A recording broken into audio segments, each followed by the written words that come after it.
하나님의 말씀을 바르게 알고 진리 안에 우리의 삶이 서 있지 않으면 진리를 잃어버린 교회는 하나님의 구원의 사명을 감당치 못하고 밖에 버려져 만일은 소금밖에 되지 못함을 알아야 돼. 복음의 진리의 말씀으로 신앙하고 바르게 든든히 세워지지 않으면 세속주의와 세상의 성공주의, 종교다원주의로 교회가 물들면 안 돼요. 세상의 방식으로 교회에 와서 교회의 세상의 방식의 모습으로 이야기하는 것 잘못된 거예요. 하나님의 말씀으로 하나님 중심의 바른 신앙의 삶의 모습이 우리에게 있어야 돼요. 여러분, 이런 것들을 경계해야 돼요. 문제는 제자들이 이런 주님의 말씀의 의도를 깨닫지 못하고 여전히 자신들의 이해에 머물고 있다는 거예요. 여러분, 이런 제자들에게 예수님께서 제가 말씀을 읽어보면 묵상할 때 6가지 예수님이 그들에게 속사포로 쏘아붙이듯이 계속 퍼부어요. 뭐라고 말씀합니까? 17절 18절에 예수께서 하시고 이르실 때 너희가 어찌하여 떡이 없으므로 수근거리느냐? 아직도 알지 못하며 깨닫지 못하느냐? 너희 마음이 둔하냐? 너희가 눈이 있어도 보지 못하며 귀가 있어도 듣지 못하느냐? 또 기억하지 못하느냐? 자, 예수님 말씀하여 너희가 알지 못하느냐? 너희가 깨닫지 못하느냐?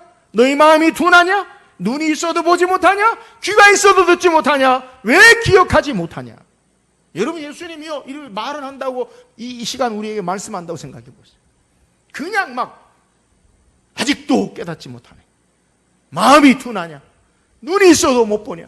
귀가 있어도 듣지 못하냐? 너희가 아직도 기억하지 못하느냐? 알지 못하느냐? 깨닫지 못하느냐? 예수님이 이렇게 탄식하시면서 그들에게 말씀하는, 여러분, 바리새인들의 시험과 이중적인 태도의 불신앙도 문제지만 제자들의 피상적인 주님의 말씀을 바르게 이해하지 못하는 것도 문제예요. 제자들은 예수님 말씀하시는 중심과 초점과 예수님의 참된 말씀의 진리를 깨닫지 못하고 자신들의 생각을 따라 예수님의 말씀을 해석하고 그리고 그것을 이야기하는 거예요. 떡을 안 가져왔는데 예수님이 누룩에 대해서 말씀하니까 거봐, 우리가 빵이 없잖아. 예수님 빵에 대해 이야기하잖아. 예수님 지금 빵에 대해 이야기하십니까? 그러지 않아요. 주께서 말씀하시는 말씀의 진리를 알지 못하고 자신들의 생각과 자신들의 환경과 자신들의 상황에 매몰되어서 다르게 해석하고 이해하고 있는 모습을 경계해야 돼요. 오늘 우리의 신앙의 모습도 마찬가지. 하나님 말씀을요, 자기중심적으로 해석해요. 나의 상황과 생각 가운데 내가 원하는 것, 바라는 것을 말씀에 적용해요. 마치 성경을 갖다 놓고 하나님이 내게 무슨 말씀을 하시는지 보자라고 딱 펴가지고 그 말씀이 오늘 내게 주는 말씀이다. 여러분, 이런 태도의 모습이나 제자들의 태도의 모습이 같은 모습임을 우리는 깨달아야 돼요. 하나님의 하나님 되심을 알지 못하고 내가 생각하는 하나님으로 제한해요.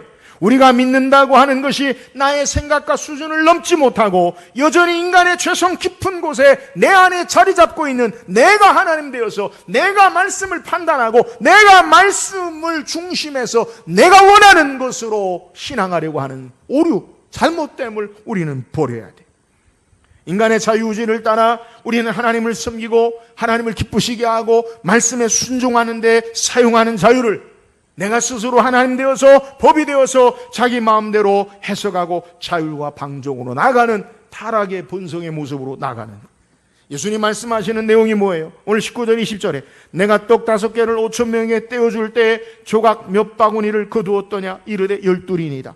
또 7개를 4,000명에 떼어줄 때 조각 몇 광주리를 거두었더냐? 이르되 7인이다. 여러분, 예수님이 제자들에게 질문하고 제자들의 답을 보세요.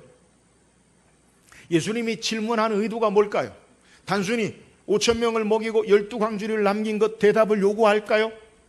떡 7개와 물고기 2마리를 가지고 4,000명을 가지고 7광주리 남긴 것, 그걸 원해서 예수님 물어본 걸까요? 제자들은 뭐라고 대답해요? 12광주리 12바구니 남겼어요.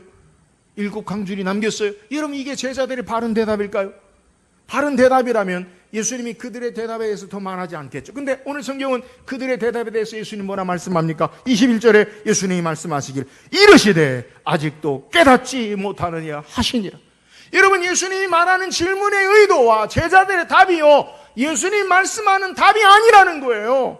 여러분, 그게 뭐예요? 단순히 기적을 통해 먹고 남겨진 것을 보고 헤아리는 것이 아니라 하나님의 아들로 이 땅에 오셔서 그의 백성들을 긍휼히 여기시고 불쌍히 여기시고 생명의 떡 되시는 예수 그리스도를 바라봐야 함을 우리에게 증거하는 거예요.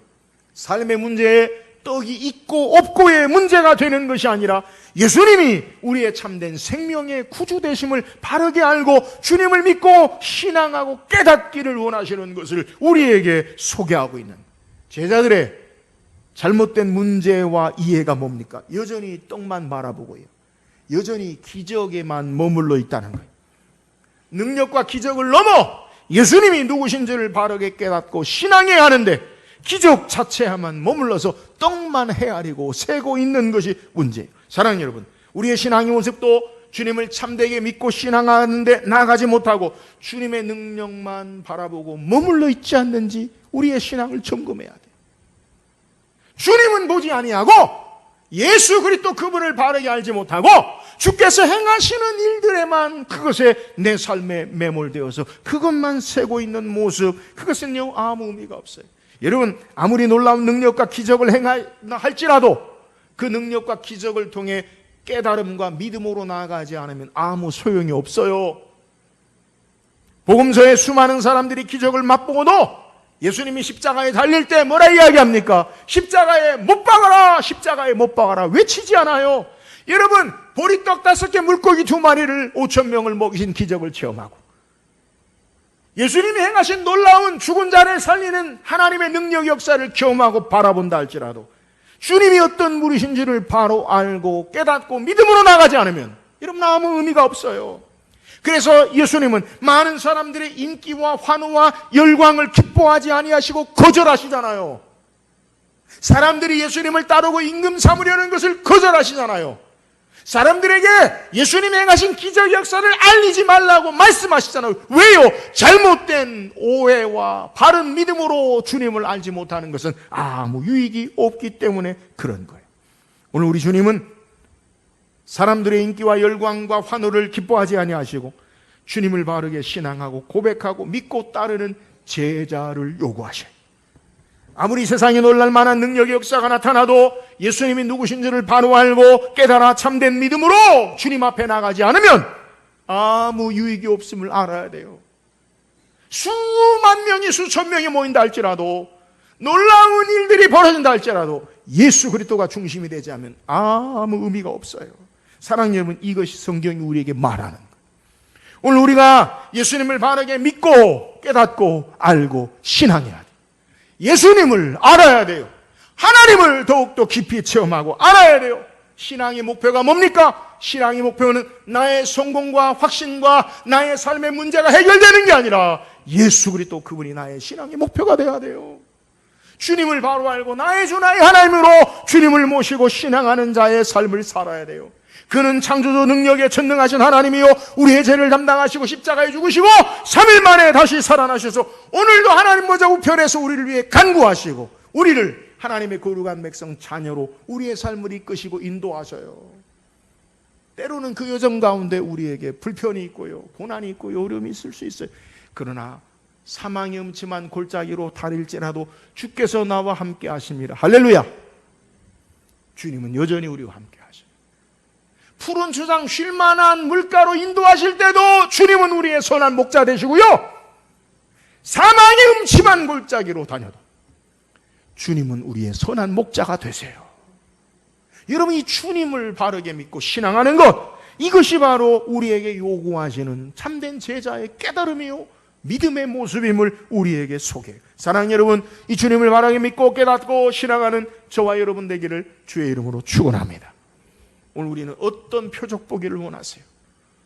예수님이 나를 위해 죽으시고 다시 살아나신 그 주님이 가장 큰 표적임을 알고 이 주님이 나의 주 나의 하나님 되심을 알고 우리 주님이 참된 구주 되시고 우리의 선한 목자 되심을 바르게 깨닫고 믿고 주님을 신앙하는 저와 여러분 될 수 있기를 주의 이름으로 축원합니다.